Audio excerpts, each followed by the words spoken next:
operation in Tennessee. A historic hurricane, one of the biggest and most dangerous ever, heads for the States. Monster Hurricane Floyd is bearing down on the southeastern United States coast, sparking fear and evacuations in states all up and down the seaboard. 7 years after Andrew wrecked South Florida, they're preparing for a storm 3 times as big. Panic and suspicion in Moscow after another deadly explosion there. And a sea change here in California. Illegal immigrants come out of the shadows to go to work. This is the CBS Evening News with Dan Rather reporting tonight from Los Angeles. Good evening from Southern California. Officially, what could be one of the great, most dangerous hurricanes of the century is blasting toward the east coast of the United States tonight. Intense and immense, Hurricane Floyd now has sustained winds nearing 155 miles an hour, with gusts much higher, some of those gusts approaching 200 miles an hour. It could reach a top-of-the-scale Category 5. That would mean a hurricane officially capable of catastrophic destruction. Tens of thousands of Florida coast residents are under orders to evacuate. Hurricane warnings are posted for all of the mainland Florida east coast on up to Brunswick, Georgia, as well as the northwest Bahamas tonight. Hurricane watches extend much further up the east coast. I spoke with our meteorologist Brian Norcross at the CBS Hurricane Center in Miami a short while ago to get you the latest on where this extremely dangerous hurricane appears to be heading. Dan, it is too close to call who's going to get hit first here. Let me show you where our projection takes this. You see the yellow area. Those are our possible future tracks of this huge hurricane, this circulation here, larger than the state of Florida. The big question is, when it makes this projected turn, is it going to make it into South Florida and north, or is it going to go right up the coast and then take a direct aim at the Carolinas? So it's just the angle of approach there is just dramatically close. It's the same thing we were looking at as we looked here last week. High pressure to the north is driving it due west. We have a dip in the jet stream coming along here that we're counting on to pick it up and pull it north. When is the hurricane going to meet that dip? That's what we're just not sure about here tonight in Miami. Underscoring that all the way from Miami far north is under a hurricane warning. I want to make clear that our viewers understand. Is it possible, is it still in the realm of, yes, it's not only possible, perhaps probable that the Carolinas will be hit possibly as high as, what, Charleston? Oh, that's very possible. In fact, it's possible this storm will affect the entire east coast of the United States in some fashion. It really depends, as you know. If it goes over land, it'll be a weaker version. If it stays over the Gulf Stream, this could be the hurricane of all times coming ashore someplace in the east. Brian, we're talking about reasonably sustained winds in the 155-mile-an-hour category. That would mean possibly winds in gusts above that to what? 200 miles an hour. In Hurricane 200 Andrew, miles an hour. In Hurricane Andrew, we had 145-mile-an-hour winds sustained here in Miami, and the gusts pretty much confirmed in the 200-mile-an-hour range. So that is not at all out of the question. Brian Norcross, thanks. In the exposed and vulnerable Bahamas, in line for a major hurricane hit as soon as tonight, homes and businesses were being boarded up and abandoned, and residents were warned that 20-foot storm surges, what used to be called tidal waves, could slam as far as 6 miles inland. That is an especially serious prospect because some of the islands are only 7 miles wide. With this hurricane edging toward an extremely rare maximum Category 5 status, note for comparison that Hurricane Andrew was Category 4 when it devastated South Florida in 1992. Andrew's hurricane force winds extended just 25 to 30 miles from the hurricane's eye. Massive Hurricane Floyd is now 600 miles across, with hurricane force winds at least 125 miles from its center. Floyd's tropical storm force winds extend out more than 250 miles. Now, to give this added context, keep in mind that the threat from Floyd is especially real tonight to those who lived through killer Hurricane Andrew. CBS's Jim Axelrod reports. Tonight, Miami is the land of lines. The hours left to gas up and stock up are dwindling in South Florida. Here, they know the drill. The boarding, the bagging, and the buying of all they need when a hurricane bears down. We're anticipating a heavy storm, no joke. They should know it. Hardly a year goes by without a late summer threat. But even experienced hurricane watchers haven't seen one like Floyd in quite a while. This is a very serious storm. It may be the worst storm that we've had in many, many years. 7 years to be exact, since Hurricane Andrew crushed the Miami area. In South Florida, Andrew is still the standard all other storms are measured against. Andrew's wake-up call started as early as 3 o'clock this morning. Andrew's 150-mile-an-hour winds did $25 billion of damage. 26 were killed. 160,000 left homeless. Scary? Get this. Andrew was a midget compared to what may be coming. We all remember Hurricane Andrew and the damage it caused to South Florida in 1992. Hurricane Floyd is almost 3 times the physical size of Andrew. 3 times. If this hurricane strengthens ever so slightly into a Category 5 storm, and if it comes ashore, Floyd will make history. Only twice in the last 100 years has a Category 5 hurricane hit the mainland U.S. In South Florida tonight, they're not asking if, they're asking when. Jim Axelrod, CBS News, Miami. NASA used its newest high-tech satellite to beam down this 3D image of huge Hurricane Floyd today. The images in red are the intense bands of torrential rains capable of dumping 2 inches or more per hour. On the ground, NASA may be in for a much closer and damaging look at Floyd. The Kennedy Space Center, home port for the Space Shuttle program, is in Floyd's line of fire. CBS's Byron Pitts is there. Tonight along the Central Florida coastline, there is plenty at stake, and all of it's personal. From family property to a region's pride, not to mention its biggest employers. Locals affectionately call this the Space Coast. And for the first time in years, the Kennedy Space Center will be shut down completely tonight at midnight. America's space program is in the direct path of Mother Nature's fury. We have 4 space shuttle orbiters, plus the associated solid rocket boosters and external tanks, plus space station hardware. We're talking millions. We're talking billions. NASA officials fear Hurricane Floyd could set the space program back years. Our buildings out here are designed to withstand pretty high winds. The vehicle assembly building and the pad can take 125 miles an hour. The hangars and the payload facilities around 110. And normally that would be adequate, except for the kind of hurricane we're talking about, that would not be adequate. Further down the coast at the Cape Canaveral Air Force Station, the Air Force has plenty to worry about as well. While employees were sent home early, 4 commercial rockets are stuck on the launch pad, vulnerable to hurricane-force winds. Hurricane Floyd is the first real threat to the Space Coast since Hurricane Aaron in 1995, but she was merely a Category 1. Here, Floyd isn't just a threat to homes, he's a menace to history. Byron Pitts, CBS News, Cocoa Beach. Still to come on tonight's CBS Evening News, terror strikes again in Moscow. The source still a mystery. Why immigrant bashing is out of style now here in California, and college students left behind by soaring tuition costs. I wanted to be a doctor since I was in 2nd grade. I think it's a wonderful time to practice medicine. They told me I couldn't because I was a girl. It certainly has changed more in this 10 years than in the last 100 years. And I think change is always frightening. The good old days are not the good old days. With managed care, we're a health maintenance organization. The word that I think a lot of us are forgetting is that word health. There's no question it's easier access to health care with managed care. It's a good system. Today's managed health care. There's a lot to feel good about. The message I'd like to get across is that managed care can work. My dentures always fit fine. I never thought of them as a problem until I saw the video of my son's wedding. It was then that I decided to try Fixodent. Because Fixodent adjusts to the unique contours of your dentures and gums, forming a thin, powerful seal for a better hold than you ever thought possible. It was like a whole new feeling, so snug and secure. For once, I actually forgot that I even wore dentures. So now, I like what I see. Find out for yourself what it feels like to Fixodent and forget it.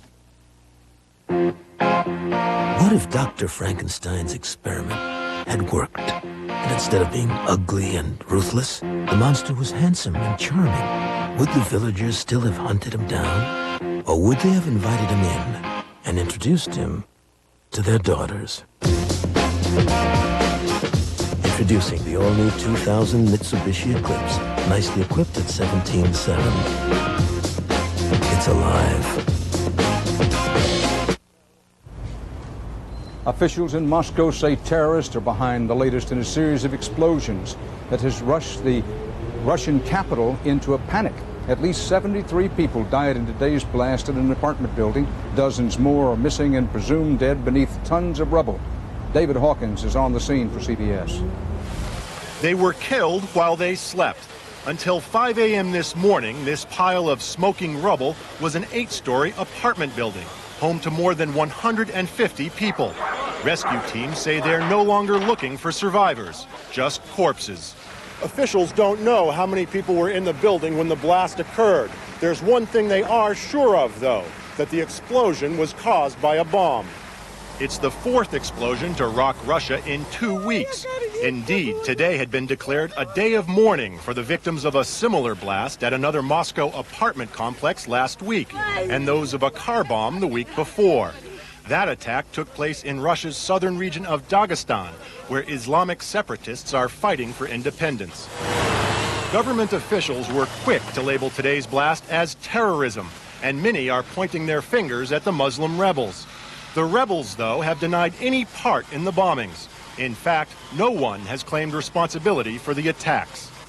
So far, the only clear beneficiary of the terror is the Kremlin. The bombings have pushed the corruption scandals plaguing the Yeltsin administration out of the headlines. Terrorism. President Yeltsin went on TV today and called for the nation to remain calm. He said the goal of the terrorists is to scare people and spread panic. Whoever's to blame, they've succeeded in that. The bombings have terrified the city, creating a sense that no place in Moscow is safe, not even your own bed. David Hawkins, CBS News, Moscow. U.S. agents are using some new tactics in the fight against drugs. Coast Guard sharpshooters aboard helicopters are now being used to try to stop Caribbean drug traffickers in high-speed boats. As you see here, the sharpshooters spray warning shots and then, if necessary, shoot out the engines to disable the boats. So far, it is said this tactic has netted 13 smuggling suspects and more than 3 tons of cocaine. Straight ahead on the CBS Evening News, looking the other way as illegal immigrants find work just a few years after California voters told them to go home.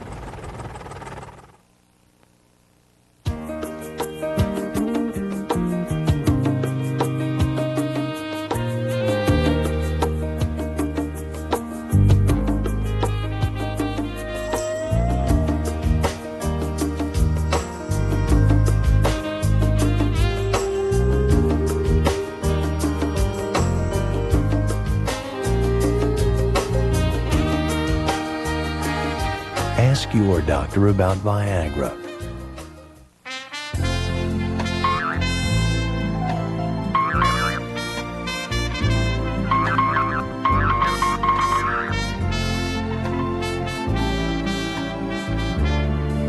Fortunately, there's Nasonex nasal spray, an effective nasal allergy prescription medicine taken once a day to relieve nasal allergy symptoms, indoors and out.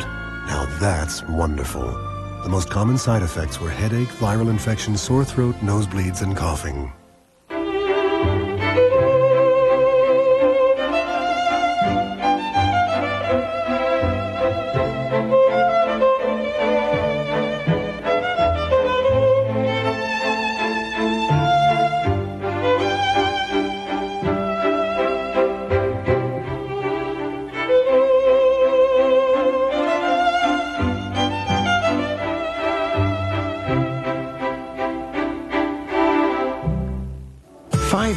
To consider about the Chevy Impala.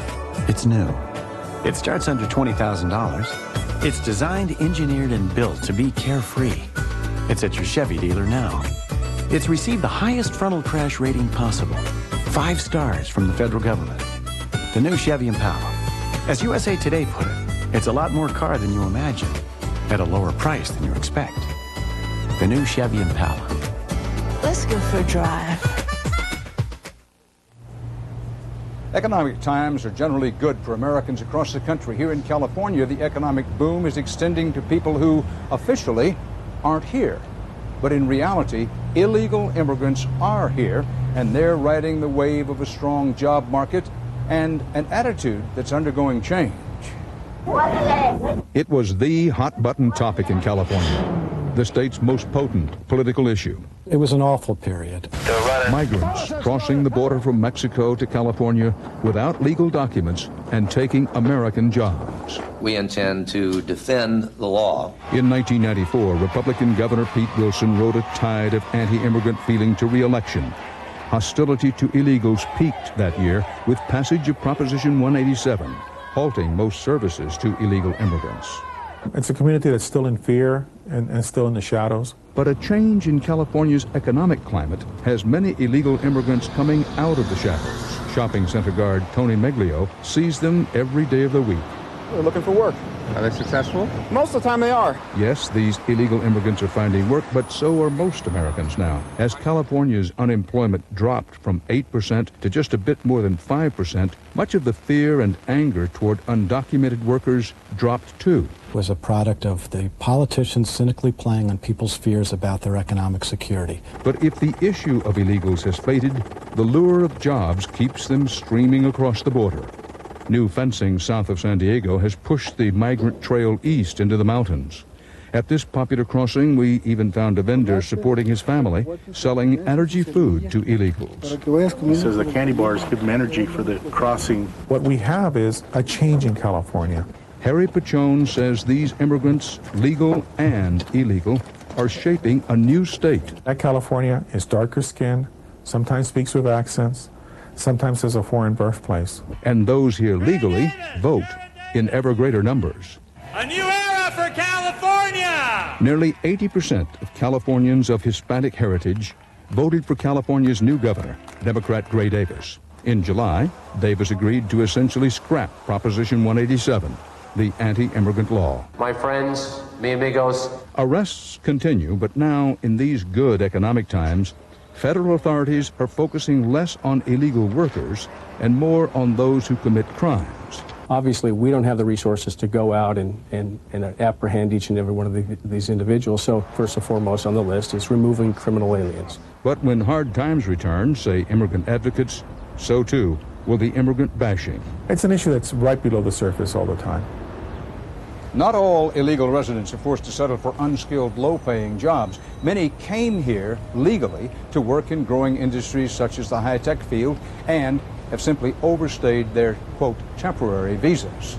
Up next here on CBS, peacekeepers in East Timor may come too late for too many.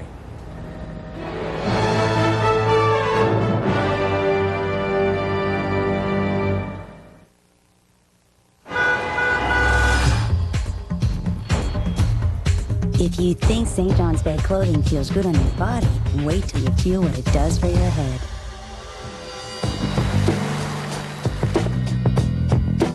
All the pocket zippers and hoods you need to go gently down life's stream. St. John's Bay, clothes that fit your state of mind. Every day's the weekend in St. John's Bay, only at JCPenney. If you're one of the 36 million people who wear dentures, this is big. New 5-Minute Polydent cleans stains, then forms an invisible PolyShield barrier so you feel fresh all day. 5-Minute Polydent with PolyShield.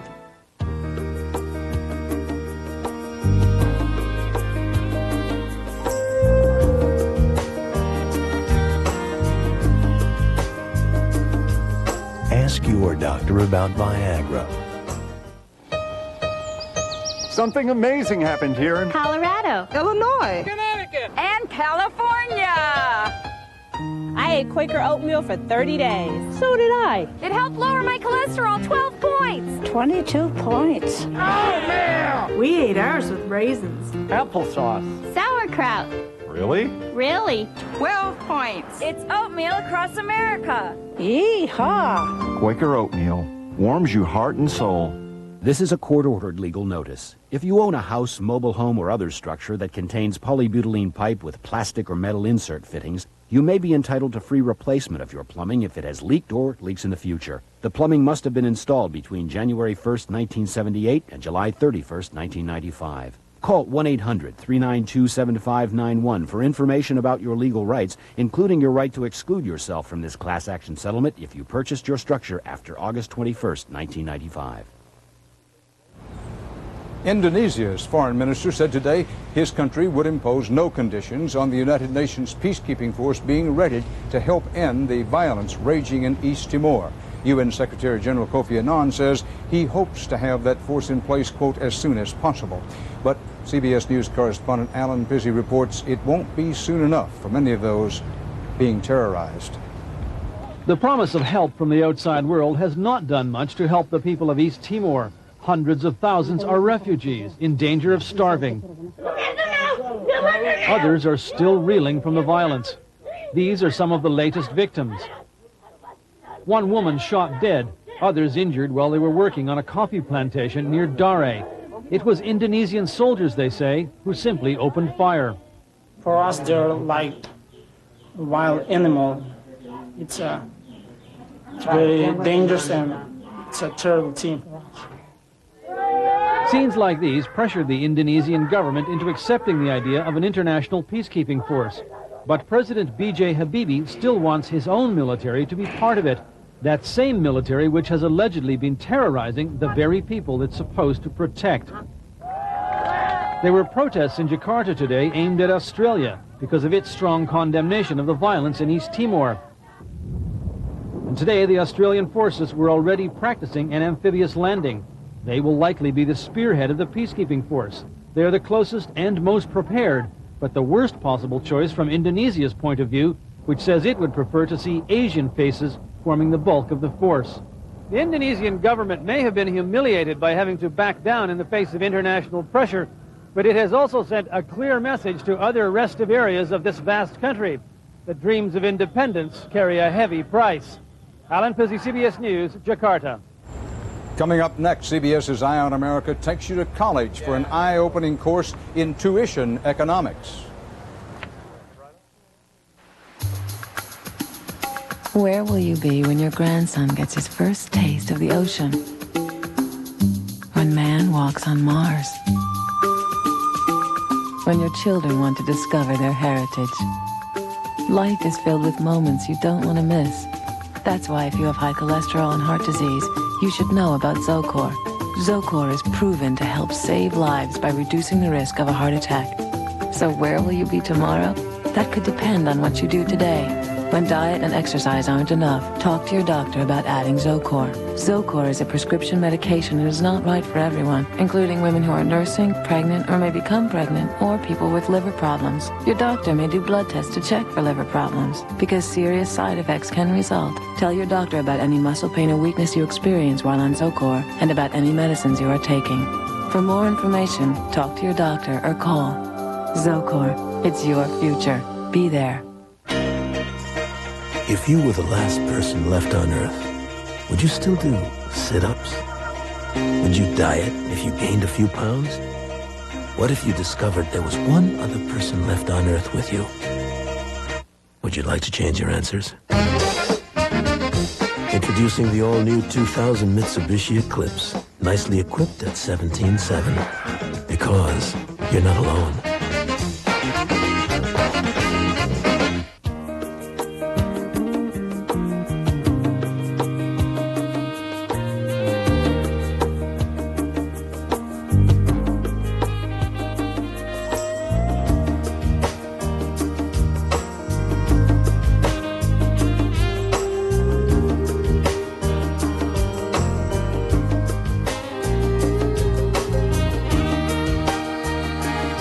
Ask your doctor about Viagra. Tonight's Eye on America is an intro to economics for college-bound young people and their parents. Inflation in the U.S. economy is a fraction of what it was a generation ago, practically flat. But some pockets are still feeling it big time, namely the pockets of those trying to pay tuition. CBS's Anthony Mason looks at why the cost of higher education just keeps going higher.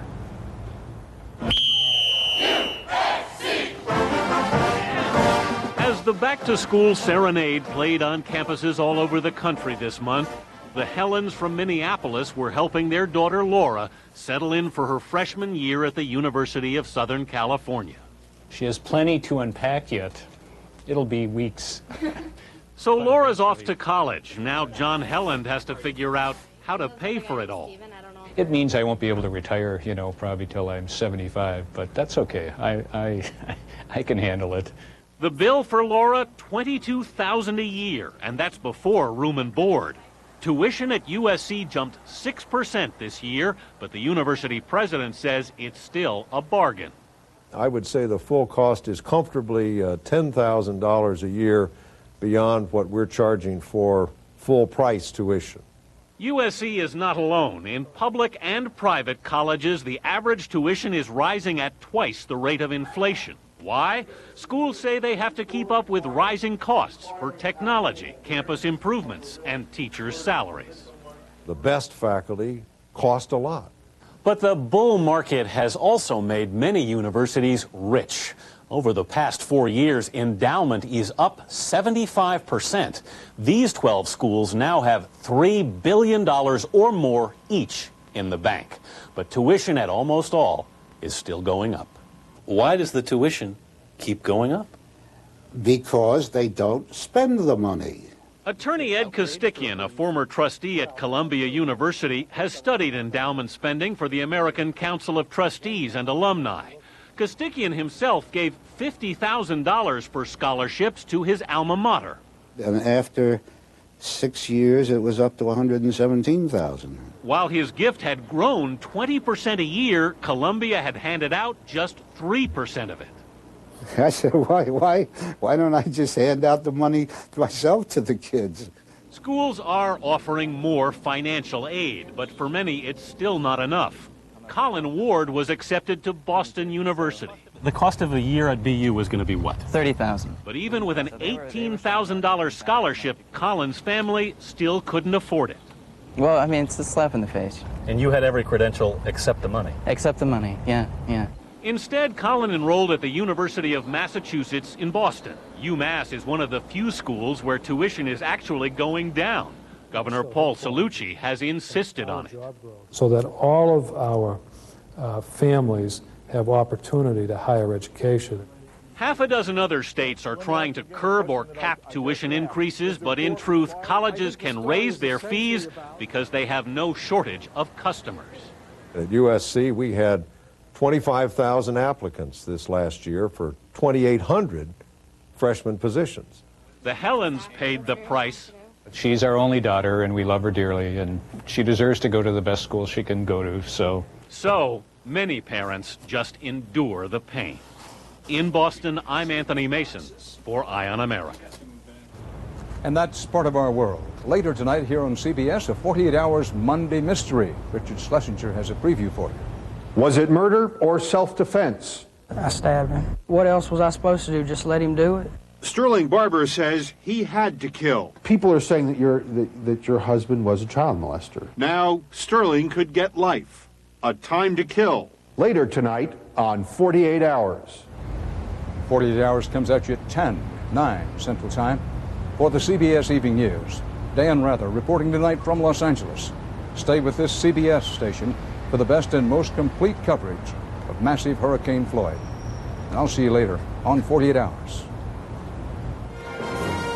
For news 24 hours a day, CBS.com on the internet and on our interactive partner, America Online, at keyword CBS News. Think you need credit card protection? Be careful where you get it from. You could be getting scammed. Experience CBS News. The second murder trial for Paul Reed